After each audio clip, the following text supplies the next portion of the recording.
cops and other law enforcement people of Reddit. What were some cases you worked on that made you think, even if for a moment, that something supernatural paranormal was going on? I have posted this before, but here is my possessed woman story. Spoiler alert: as a result of posting this last time, users suggested she could have suffered from catatonic schizophrenia. Was driving along and found a girl just standing in the middle of the road. My initial thoughts was just to tell her to pay attention, but it was clear that, while the lights were on, nobody was home. During my whole time with her, she never uttered a word. I was left in a weird situation. She had done nothing, clearly needed help, but medically nothing seemed wrong. As I'm pondering what on earth I should do, the girl suddenly starts spinning. Now spinning is not illegal, and I'm starting to think this girl is one of those protesters that wind up police. I've dealt with Troll Station before, so I think crack on. Spin to your heart's content. Then she loses her balance and falls, whacking her head on the side of the police car. Great. So I call an ambulance, but she seems fine. Still not talking, but she is looking up at the sky. It's a nice day, so fine, enjoy the Sunday. I do some writing and look back at her now bright red face and watering eyes and realize she is trying to damage her retinas by forcing herself to look directly at the Sunday. That's a new one on me, so now I'm holding a book or something above her to shield her eyes. Ambulance arrives and we get to hospital, and now she has forgotten how to walk. Now I'm 99% sure she is a wind-up merchant, but I get her a wheelchair. In the wheelchair she strikes up a I'm a little teapot pose and keeps this up for the next hour. Zero movement, just frozen with her arms out. So I now have 3 potential situations. 1, she is pretending to be frozen in time. 2, she is suffering from a mental health issue. 3, she has been possessed. By now I'm convinced it's the latter, but I section her and leave her with professionals. A week later I call the hospital and they tell me she is still frozen. I wonder if she's still in teapot mode to this day. My brother is a deputy, and at the time I worked as an EMT for a few small towns in northeast Colorado. I frequently went on ride-alongs with him while waiting for 911 calls to come in. This took place in Amherst, Colorado. The town is very small. Amherst has about 50 people, a church, some houses, a grain tower, and a park. It was about 3 AM and we were about to call it a night. As we were making our last check on Amherst, we noticed movement at the park, but couldn't tell exactly what was going on because it was pitch black. We drove up and stopped alongside the dirt road, flipped on the spotlight, and as we moved the light around the park, it finally settled on the back of a young girl, maybe 13, sitting on a swing with her back facing us. We left the spotlight on her. She wasn't moving. She just sat there facing away from us, looking down at the ground. Needless to say, it was a very creepy situation. We both looked at each other with that face you would make when something is out of the ordinary. I quickly suggested that we should call her over using the PA system. He agreed. As we looked back over, she was gone. I mean, no signs of anyone anywhere. The park was in a wide open area. She couldn't have gotten out of sight in the amount of time that we had our exchange of words. I remember saying, should we get out and look for her? Maybe she hid behind one of the park toys or something. My brother just looked at me and said hell to the no and drove away. It still creeps me out to this day. Obligatory, not my story but my uncle's. Years ago my uncle told us about a woman who would call the police station just about every night claiming that fairies or elves were breaking into her house stealing her food. As is custom, every time she calls, they send a unit to check on her. My uncle gets it about 2-3 times per week. Every night they stop by her house, reassure her that no one has broken in, calm her down. One night when he gets to the house, she has poured powdered sugar all over the floor. To record their tracks, my uncle says he literally has to do a double take. All over the floor of her kitchen are these little tracks. Tiny, like nothing he's seen before. His partner starts taking photos trying to figure it out. A few other officers come in, as most of them had gotten the call to her house to want to see it. 10 police officers, all completely baffled as to what these weird little prints are. Turns out a possum had babies. They were sneaking into her kitchen for warmth or food. The prints looked so foreign because most of the time baby possums are carried by their mother, not running around. 7 are rounded up, released in a less residential area. Police officer working the desk, 1500 - 2300. Fire alarm signal goes off. Many years ago the police department offered alarm monitoring service. Still had 10, 12 places that were hardwired, and it would require pulling apart a lot of equipment to disconnect the system, so we just kept it going. First shift dispatch is already punched in, so she took it. I'm headed out the door to the fire department when 911 rings from the same address. I answer it. No one in the other end. Assumed they barely got to call before passing out. I bolt out the back door, hop in a squad car, radio in the 911 call on channel 3 that both police fire can hear and that I'm going directly to the house. Arrive just as another unit shows up. No signs of smoke. No sign of anything. Older woman comes walking up the street pushing a wheelchair with an elderly lady, her mother. They live there and just went out for an early evening stroll before dinner. Tell them what we have going on. Nobody else lives there, and as far as the elderly lady can remember, the alarm was disconnected from the house years ago during some renovations. They don't have any alarm system either. Just a couple of smoke fire detectors. We do a walk around the house. Get to the back door off the kitchen, and you can clearly see and smell gas. We turned off the gas at the main, set up some fans to air it out, and find a cracked gas line going to the oven. Daughter said she spilled some coffee she was making for their walk and had to move the oven a few inches to clean. Probably broke the line pushing the oven back in. Nothing else in the house is disturbed, and both phones are on the hook. Fire chief shows up about 15 minutes into the call. He goes over to the two ladies and gives them both a hug. He's nearly in tears. The elderly lady in the wheelchair, her husband was the fire chief 60+ years ago for our department. The daughter, her husband passed away a few years ago. He was also a member of our department. Never believed in ghosts or spirits, but that call made me think maybe people who spend their lives doing good are allowed by some power to look over their loved ones every so often.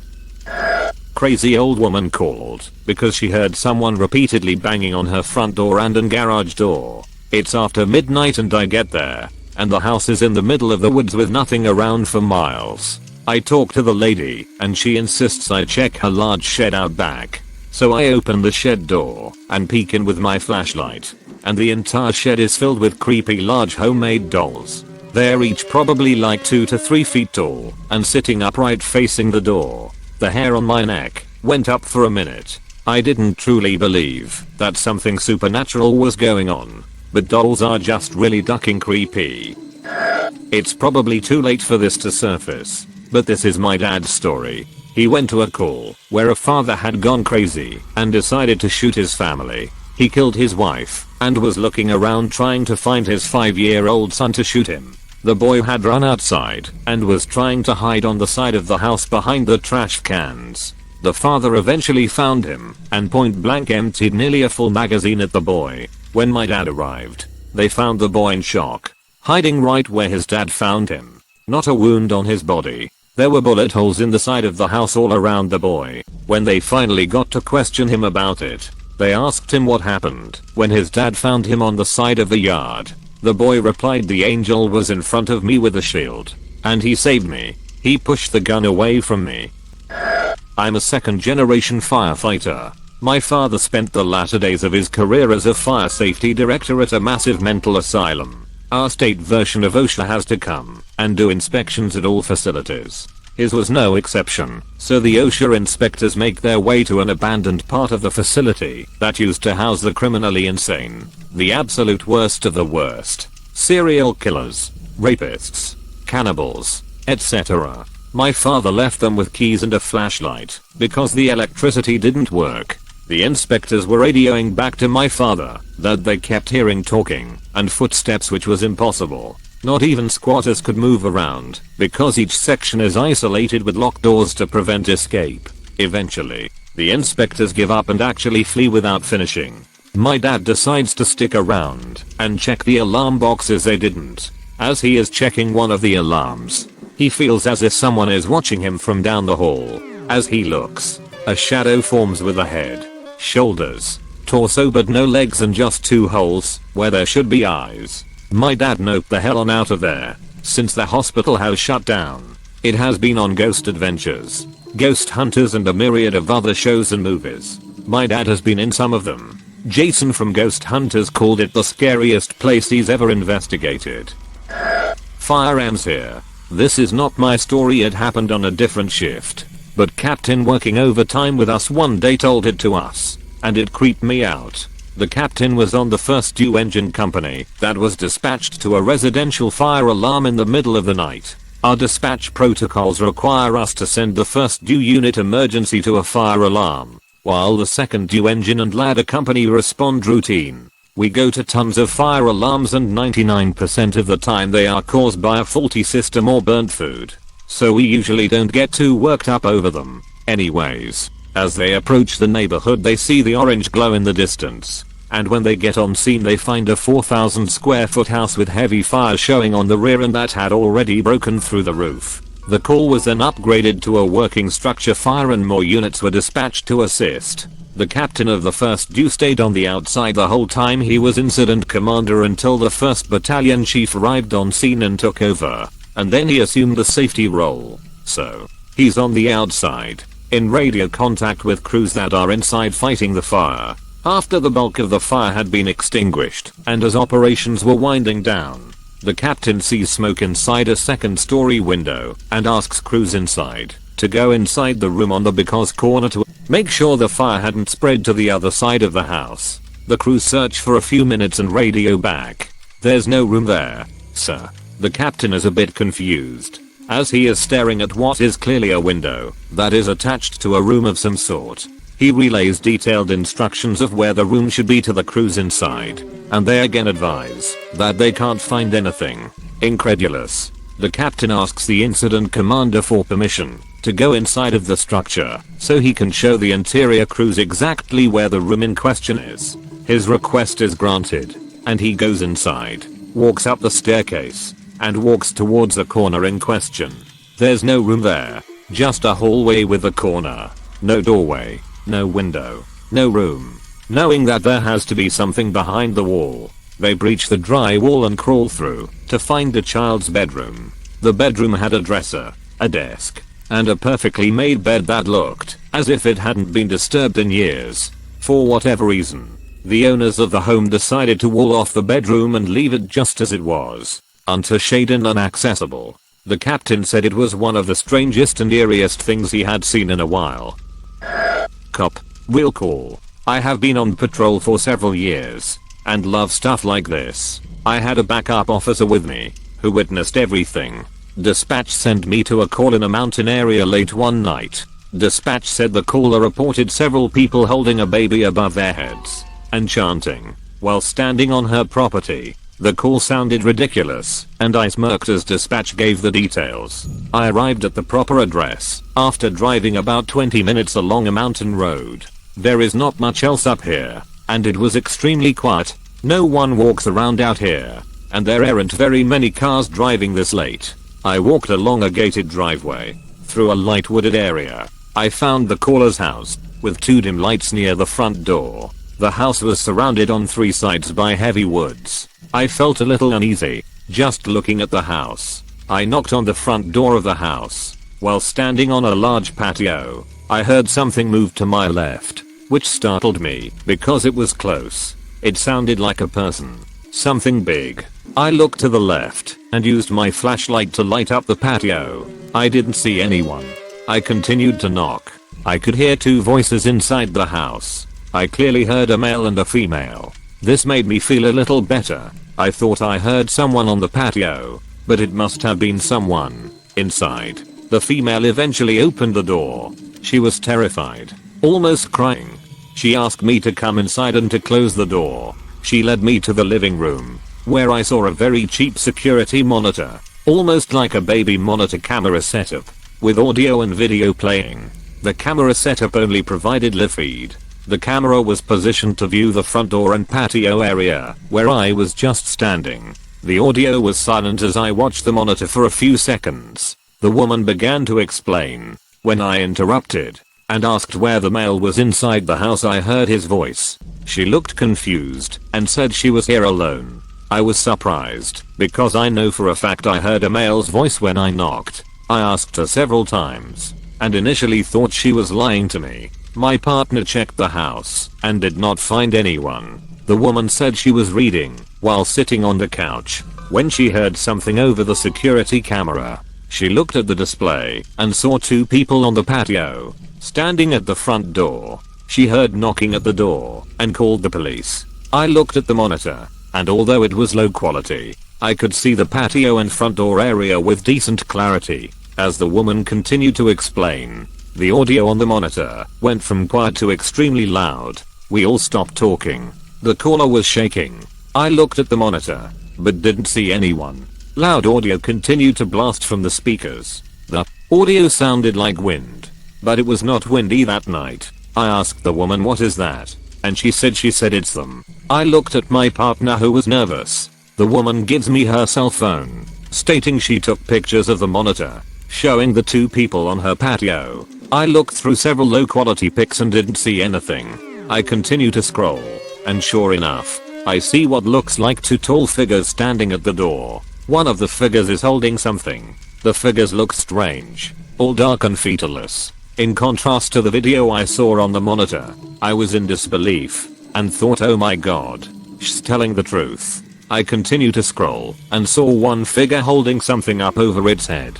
Another picture showed the item at the base of the door with both figures standing near it. I tried to reason, to explain what could have caused these images, but it was pretty apparent that there had been two subjects on her patio. We check outside, walking the property to the tree line. I mention the movement on the patio, and the male's voice from inside the house. My partner asks me to stop talking about it. We finish checking, and return to speak with the caller. She says she will be driving into town and staying at a hotel, because she is too scared to stay here tonight. We walk along the driveway back to our cars. My partner jumps into the patrol car and takes off. I laughed, but I felt really uneasy, standing there in the dark. I leave shortly afterward.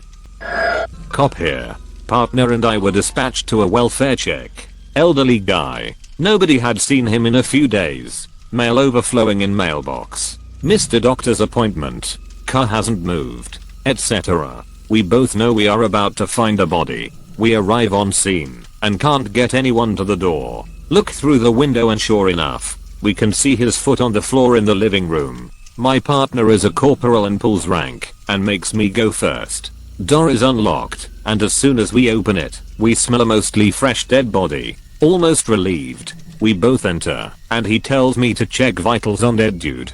He is obviously dead, with lividity, dried feces on him, and dried saliva around his mouth. So I go to stand over him and see if I can get a pulse, at which point he takes a deep breath, rolls over, and asks why we are in his house. At this point we both start screaming oh shits and what the ducks as we both run out of the house. We called EMS, and they transported him. Said they couldn't get a blood pressure or pulse on him. I think he died a week later in the hospital. I still get jokes about raising the dead. So this actually happened to a friend of mine who isn't the cop in this story, but is he actually family. So this happened maybe about 5 years ago. My friend is in his mid-30s. He and his wife had a 7-month-old baby and a 5-year-old son. Wife was a stay-at-home mom and dad owned his own business and had a very flexible schedule. He would take his son to school in the morning, pick him up, etc. So it's about 11 AM they call the cops because they keep hearing a strange sound in the home, sound like feet or something, and though he was sure it was nothing, he wanted to make sure. So he says the cop arrives, and the first thing the cop says is, "Why isn't your son in school?" My friend is puzzled and says, "Huh?" The cop says, "Your boy is sitting outside on your lawn." My friend again looks at the cop strange, looks on the lawn, and says, "Officer, my son is in school. I dropped him off this morning." The officer looks back, sees nothing, and looks puzzled. At this moment my friend's cell phone rings and it's his son's school. Apparently he has had some sort of allergic reaction to some finger paints that had egg base or something in it, allergic to eggs, and became extremely swollen. Throat swollen and couldn't breathe, rushed to the hospital. The cops give them an escort to the hospital, so they can fly through lights and all. Arrive at hospital and the son is doing fine, is stable, got the lil shot to help him and everything. The cop waits to see how the family is doing and wants to check on the kid. My friend is appreciative and lets the cop come up. and he says that he had never seen a paler face in his life, and he said the cop looked as if he had seen a ghost and said, "That's the kid I saw in your yard." My friend told me this. It creeped me the duck out. I didn't believe it, but the wife cossacked the whole thing. Too long didn't read. Cop came to friend house investigating foot sounds. Cop saw a kid in the yard. My friend's son was in school. Friend gets call that son is in hospital for anaphylaxis. Cop goes to hospital, says the kid he saw in the yard was in fact my friend's kid.